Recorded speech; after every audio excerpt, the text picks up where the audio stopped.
Hey guys, welcome back to my channel. Welcome if you are new. This is Tiffany with Small Town 6, and today I am bringing you a what's for dinner video.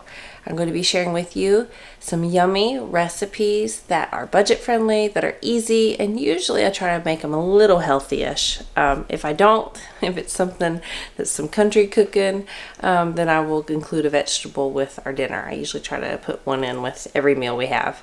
But this video is in collab with my friend Taylor Elmore. She is awesome. She's a mama of 2. She homeschools her kiddos. She shares all kinds of meals. I mean, what's for dinner? She shares breakfast. She shares desserts. She shares grocery hauls. She's very budget conscious, and she gets all kinds of awesome deals when she goes to Aldi's that I don't seem to find at ours. She is so sweet and so supportive, and she has been so awesome to me this whole time because I watched Taylor for a long time before I ever started my channel. So she is an amazing mama, and when you get done watching my video, go check out Taylor's channel because I know you're going to love Taylor. If you guys are coming from Taylor's channel, or if you guys are just a brand new subscriber here or visiting, welcome guys. I'm Tiffany. I'm a stay-at-home mom of 4 kids. I share lots of grocery hauls, lots of cooking, lots of homemaker motivation that includes cleaning and organizing, just pretty much anything that goes into that type of life.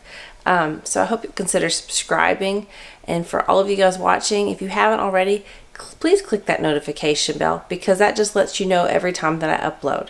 And you guys can also go and follow me over on Instagram, same name, Small Town 6, and say hey over there.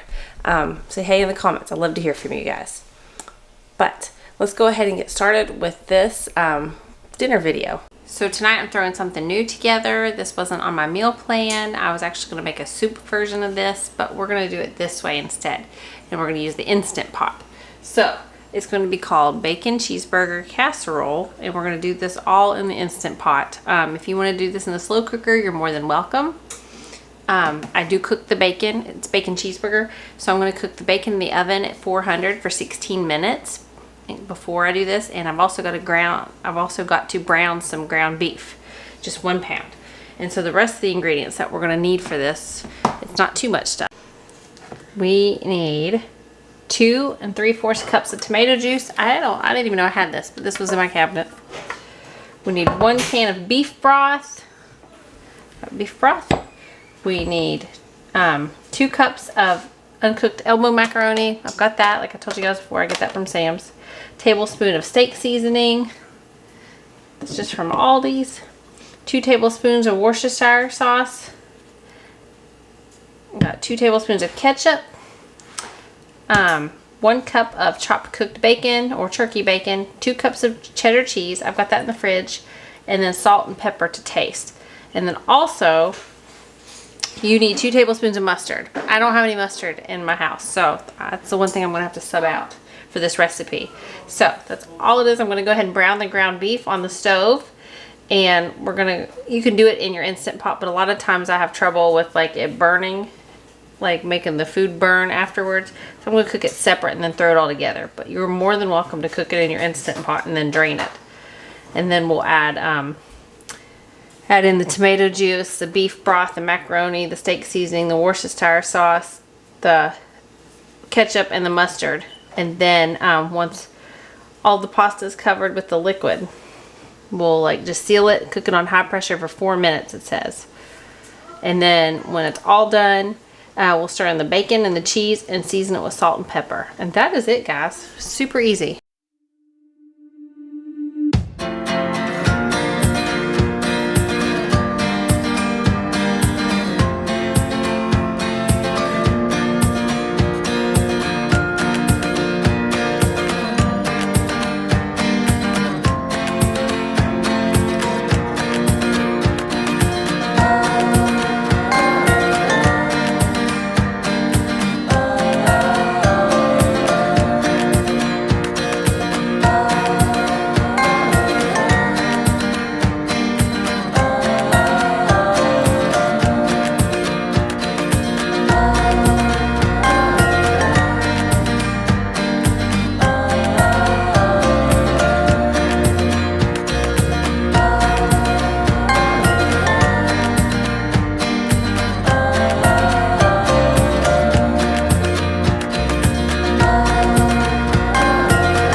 Okay guys, tonight I'm going to make something that I actually make quite often. I put this in the mix because it was a hit in our house. My husband loves it. The kids seem to enjoy it. The only slight problem I have tonight is they had no raspberry preserves to dip this in. So I'm going to use strawberry and hope for the best because this is the Monte Cristos. This is out of the Magnolia Table Cookbook. Very simple recipe. Sorry guys, it gets a little messy when I make this. It is not the prettiest when I'm dipping them. It's almost like dipping a funnel cake. But simple ingredients: 3½ cups of flour, 1/4 cup of sugar, 2 teaspoons baking powder, 1/2 teaspoon salt, 3 eggs, and 3 cups of milk. That's going to be the batter, and I'll link this down below. Also, it's not my recipe, it's Joanna Gaines' recipe. But that makes like a batter, and what I do is I don't have the Gruyere, I don't know if that's how you say it, that type of cheese that they use. So I just use what I have because they didn't have the fancy cheese at Walmart. They do have that cheese at Aldi's, but I didn't go to Aldi's this week. So I'm making do with what I have. But you need 16 ounces of that. They say shredded. That's not how I do it. I just use slices. And what I do is I take the turkey. You can use turkey, 16 slices of turkey, 16 slices of ham, and then like slices or shredded cheese of the Gruyere or the Colby or the whatever your preference, like I said. And what we do is I get some oil, put it in the bottom of the pan. I'm going to go ahead and make these sandwiches out. I try to get as many as I possibly can with this batter, I'll be honest with you. But it says 16 slices of that. So that's equal to about 8 sandwiches because you put 2 of the turkey and 2 of the ham on each of them. I don't always do that. I'll be honest, I do try to do my own thing with recipes because I know how my family is. So I don't always put ham and turkey. Usually I'll pick one or the other or mix it around because the kids prefer turkey over ham. So basically just make a regular sandwich and then you dip it in this batter and you put it in some oil and you cook it till it almost looks like a funnel cake is what I'm going to say. It kind of bubbles up. It makes the most yummy texture. It is just so good. It's like pillowy. And then you can put some powdered sugar on top of it and you dip it in those preserves. But what you do with the preserves, I use raspberry preserves usually, but like I said, today we are using strawberry. If we have that. Otherwise it'll be grape. It'll be whatever we have because that is what we do in our house. But you use a cup of the preserves. I just put it in like a little glass bowl and then 2 teaspoons of water and you kind of mix it together and microwave it and warm it up. And then you can use that as your dipping sauce. And it really amps up the flavor in this. It brings it out. It's you know, if you've ever had a Monte Cristo, they're really, really good. But let's go ahead and get started. Very minimal ingredients. I'm just going to mix all that stuff together, the batter, and I'm just going to dip the sandwiches into it and go fry it up and put some powdered sugar on it and call it a day. And I'll also be serving this probably with French fries. Sometimes I make healthy, really healthy meals, and other times I make what's easy. So tonight this was requested and that is what I'm making, and we'll serve it with a vegetable also. So let's get going, guys.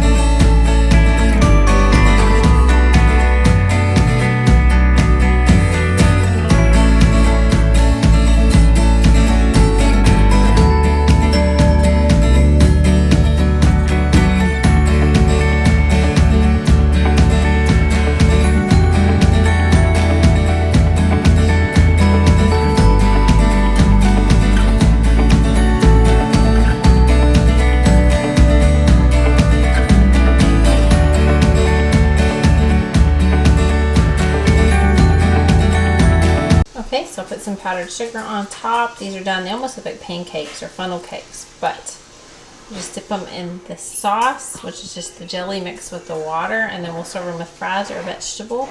There you go. Easy dinner, and they're super duper thick. Okay guys, tonight I'm going to make something I've never made before. It's out of that Magnolia Table cookbook. I love her cookbooks because most of the stuff I can make. Some of the stuff's a little too fancy for my taste. And we don't, like where I live, we don't have a lot of those specialty ingredients. So tonight I'm going to make Dutch oven lasagna. It looks amazing. I've never ever made this before and I don't even have a Dutch oven. But we're gonna make do with what we have because that's how we roll here. I have only made lasagna twice, I think, in my life, which is crazy. I thought this sounded good. My husband's not big in Italian food. I love Italian food. My family, my uncle and aunt have an Italian restaurant. Their family's from Italy. Amazing food. I love it. It's my favorite. My husband is more of a meat and potato guy. So I figured since this has meat in it that he would probably eat it, and it looks really good. The only time, like the very first thing I ever cooked on my own when I had an apartment, crazy story, I cooked it for people when I worked for the airlines. I cooked it for the set of people, and I didn't know like what a bay leaf was. I know it said to put bay leaves in it. Well, I didn't understand a lot of cooking because I'd never cooked. I remember making it. Everybody was taking bites of it and they thought it was so good. And then they were pulling out a leaf. Well, I didn't know what to do. I just stuck the bay leaf in there and forgot to take them out or chop them up or whatever you do for seasoning. So I had all these bay leaves stuck in my lasagna. So I just thought I had to share that with you because I thought it was funny. And it's one of those memorable moments that you have in your life when you first start cooking. Which I'm still learning every day. But anyway, let me go ahead and tell you the ingredients for this one. It's I'm only subbing one item, and actually a viewer wrote in and told me that I could use this since Walmart neglected to give me my ricotta cheese. She said use cottage cheese in place of it. So we're gonna try it. They're not gonna know the difference, so we'll just keep that. We'll just swap it out and see if it works. Okay guys, so what we need tonight, I don't have the meat. I'm not showing the meat over here. I've got it over there. Because I've neglected to thaw it out, so it is thawing currently. Anyway, you need 2 pounds of ground chuck. I'm going to use 1 ground turkey and 1 ground beef because that's how I'm doing it tonight. 1.5 cups of an onion diced up. 1 tablespoon of garlic powder. I always buy this in bulk. 1 tablespoon of Italian seasoning. 1.5 teaspoons of salt. You need 1 teaspoon of ground black pepper, 4 cans of 14.5 ounce of diced tomatoes, or you can use stewed tomatoes and you don't drain them. Then we also need 4 garlic cloves, which I buy the big thing at Sam's Club. Then we need a 1/2 cup of loosely packed fresh basil leaves. Which, guys, I'm sorry, ever since that moment in time of using those leaves, I've never bought them again. So I'm just going to use ground basil. Hopefully that works the same. 1 8-ounce block of cream cheese. I use the Neufchâtel. It's lighter. 8 ounces of whole milk ricotta cheese. Well, Walmart apparently doesn't have ricotta cheese, so I'm going to use cottage cheese in place of it. Then we also need 2 large eggs. Got those. 16 ounces of mozzarella cheese. Guys, this was another thing. I know if you saw my grocery haul, I requested 16 ounces. They subbed it out with 1 8-ounce bag. Don't know why they couldn't give me 2 of these, but I don't know. So I'm going to have to sub out 8 more ounces of a different type of cheese for this. And then I also need 12 uncooked lasagna noodles. And then we need 4 fresh mozzarella balls. I was taking a wild guess on this. It says 4 ounces each, and then you'll tear them into 1 to 2 inch chunks. I have never ever bought these before, so this is definitely a first. I've never purchased these, don't know what to do with them, but we're gonna learn together. And that is what you need. So what we're gonna do first, I'm gonna brown the meat. I'm gonna cut up the onion. You know I never share that. One day I will. But I'll go ahead and dice the onion up. If you were making this at home, dice your onion up and brown the 2 pounds of meat in your Dutch oven or whatever you have, because I don't have one. And then cook it through. It says about 6 minutes. And then we're going to drain that nastiness out of the pan that's left over. And then after that, we're going to stir in the seasonings, the garlic powder, the Italian seasoning, the salt, the pepper. Then we're going to add in the tomatoes and the garlic and the basil or bay leaf, whatever you choose to use. And then we're just going to cook that for about 20 minutes. When we get done cooking that, we're going to take out 2/3 or about 6 cups of that and put it in a separate bowl. Then we're going to start making the actual lasagna.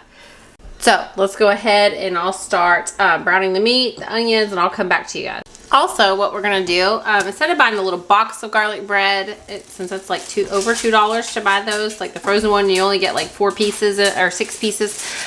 There's 6 of us. A lot of times I don't eat the bread, but I went ahead and got this garlic herb topped Italian bread because it's $1 at Walmart. It was supposed to be sliced, so I guess I'll have to cut that.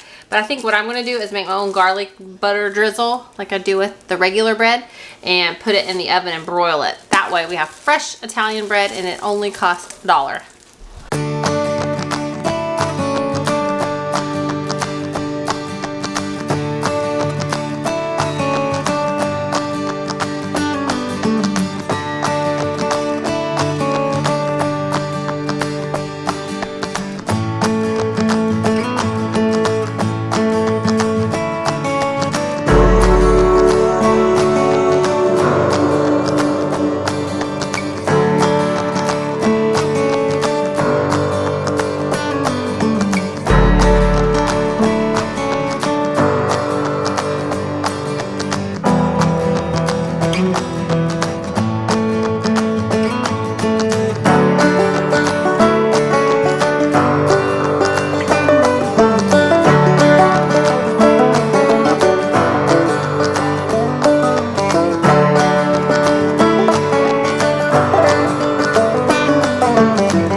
Okay, all I did with this was I combined all of the cheeses, the ricotta, the 2 eggs, the 8 ounces of ricotta cheese, and the 8 ounces of cream cheese, which I microwaved, and mixed that all together in there, along with the 2 cups of mozzarella. And then I layered what was left in the pan in the bottom of this. Since I don't have a Dutch oven, we're going to use the pan just like you would normal lasagna. And it said to separate 6 cups into a separate bowl because you're going to layer that.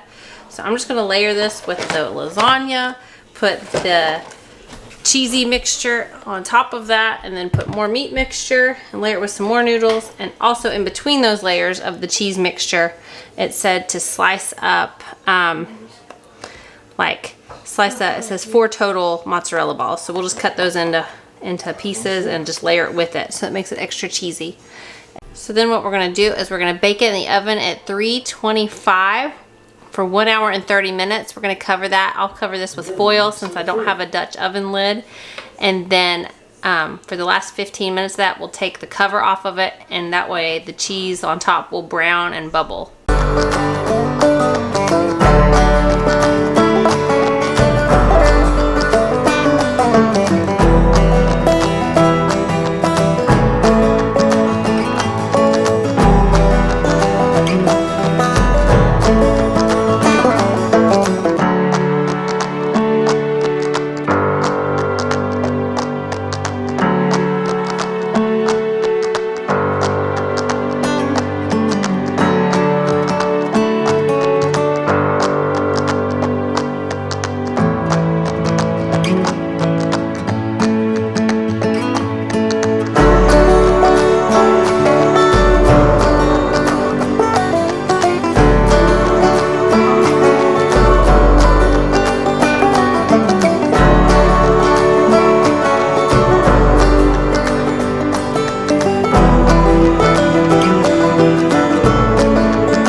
Okay guys, I actually put this in the oven and broiled it because it was done cooking. That way it would bubble up some. I actually overloaded this thing and dripped it down in my oven, so now I have a mess and I have to clean it. But this smells so good. I think a Dutch oven would have worked better, but this 13x9 pan is fine. And I also, if you saw, I just put the butter on the bread after I cut it and some garlic salt.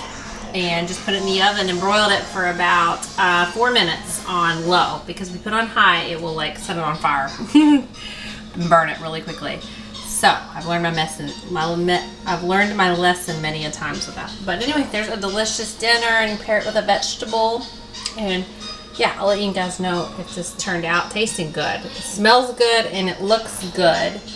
So we'll see. Okay guys, that's going to be all for today's video. I hope you enjoyed it. I hope you'll give it a big thumbs up. Say hey to me in the comments. I love to hear from my new subscribers, from my returning subscribers, pretty much for many of you guys. And I will always respond to you. It might take me a couple days sometimes, but I always like to make sure I get back to you guys. And I hope you guys have an awesome day. Don't forget to check out Taylor's channel. I've linked it down below. I've linked her video and her channel. So go and give Taylor some love. Tell her I sent you. And I will see you guys next time. Love you all. Bye.